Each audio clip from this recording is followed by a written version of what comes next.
The stock markets on Wall Street and across the world plunging today, opening in the red after a rough finish last week on a weaker than expected job reports for the United States. The Dow plunging more than 1,000 points at one point today, and some of the world's biggest tech stocks are also tumbling. All of this fueling fears the U.S. could fall into a recession. ABC's Melissa Adon explains.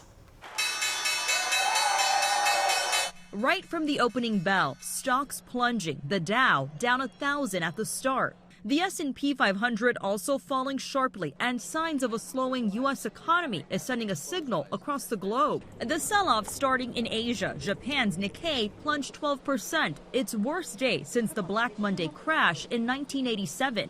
Investors reacting to Friday's stock declines here, and the news, the U.S. employment rate hit 4.3%. That is historically low joblessness, but it does show that joblessness has increased more than 0.5% since January, when unemployment was 3.7%, something that doesn't usually happen when the economy is healthy. A rise like that is historically a sign that a recession is imminent. Many tech stocks leading the downturn today, mainly companies relying on artificial intelligence trade like Alphabet, Amazon, Meta, Microsoft, and Tesla.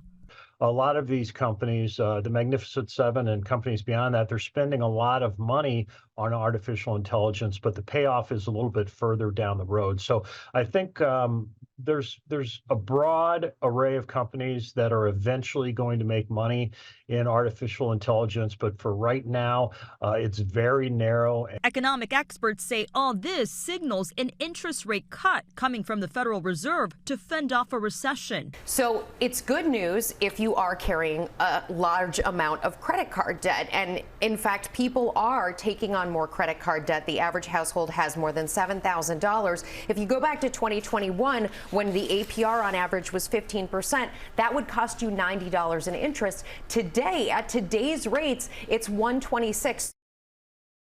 A cut in interest rates would also help those looking to get a mortgage or car loan. The Fed is set to meet again next month. Melissa Adon, ABC News, Los Angeles.